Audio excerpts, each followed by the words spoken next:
Hey guys, my name is James Simpson. I'm a product manager for Evolve Mechanical, and today I wanted to cover how you can solve the need of field cuts in Revit using Evolve. Now this includes additional links and even rounding, so let's hop right into it.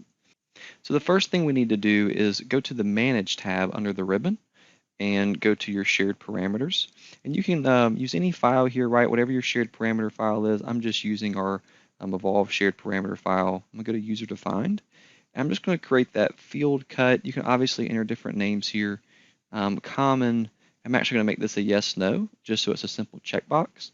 And you can obviously add a tooltip there if you need to as well.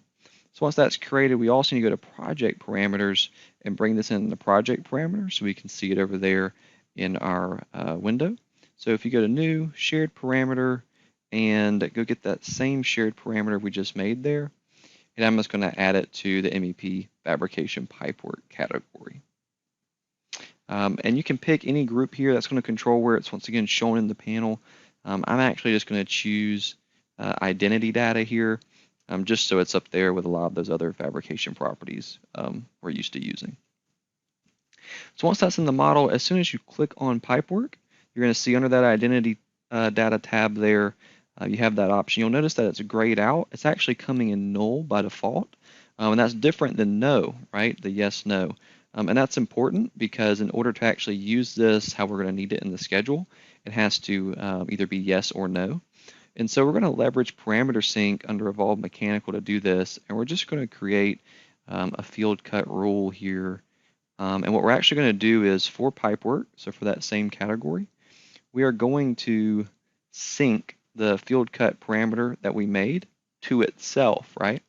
And what this is actually going to do is instead of having it null by default, it's actually going to make it no by default. That way we can use it as an if statement in those formulas later on. So once you do that, make sure if you do have some parts already drawn to just go ahead and refresh that project. Then obviously also set it to auto and sync, so you're always getting that in real time from then on.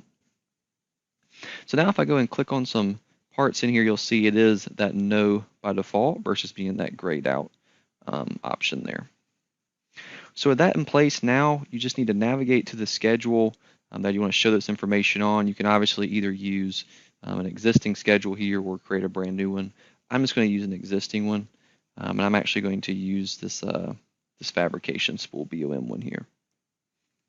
So inside your schedule, once you get all the other fields set up the way you need, you're actually just going to add in another field, and you're going to go look for that same field cut parameter we added earlier. And all you're going to do is just add that over here to your field list for that schedule. And once it's over here, it's actually pretty simple. I'm just going to move it up over here to closer to where the length column already is, and add a calculated parameter as well. And this is what's actually going to replace that length column that exists now. So here I'm just going to name this calculated length, just to differentiate it a little bit for our formula. And I'm going to make it a formula based, and I'm just going to put it in the discipline of common. And because it's going to be that length type, we do need to select length here. And for the formula, I actually already have it pre-typed here. So I'm going to just go and pull that up for you guys. But it's being driven, once again, by that field cut parameter we have. And if that's set to yes, and then if it is, let me kind of paste this in here. And if it is, as you see here, it's actually going to round that up to the nearest inch while also adding 6 inches there. And all of that's completely customizable. And then, of course, if it's not, it's just defaulting to what that length already was. So with that in place, you'll see that over here on the right, we have our new calculated length column. And you'll see that right now, because they're all no, it does match with that other length column here on the left. But as soon as I check that, it rounds up that 6 inches as well as to the nearest inch from there. And once again, all that's customizable inside that formula. So now if we go back into our field list, I'm just going to move this up to where that original length column was, just to kind of replicate that same look and feel. And go to the formatting tab here and just click on that first length column that we originally were using and hide that. We still have to keep it around so we can use it in the formula, but obviously we don't need to see it anymore. And you can also hide that field cut column there if you wanted as well. So you can also click on conditional formatting here and gray out your fitting links if you choose to do that. I'm just using a shared parameter here, a fitting type, and then searching to make sure if it's fitting, make sure to gray that column out here.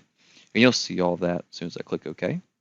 So you see for those fittings here, because that's what I'm searching for, I'm just graying out that column so the shop doesn't get confused by that.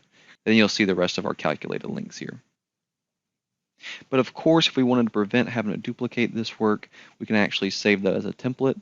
And you can either modify any existing templates you have using that same workflow by going to Manage Templates here under the View tab and View Templates. Just picking your template here from the list and going through those same steps just in this right area here and those filled windows and so on versus in that actual schedule window. So that's obviously a workflow. And then you can, of course, do that once in that original schedule we were working on there and just create a view template from that view. Once again, just under that View tab and then creating a template from the current view. And for Revolve specifically, this will enable you to see that information on the sheet by specifying that within the template. So I'm just going to quickly create a spool here. And then once this creates, I'm actually going to go edit this family.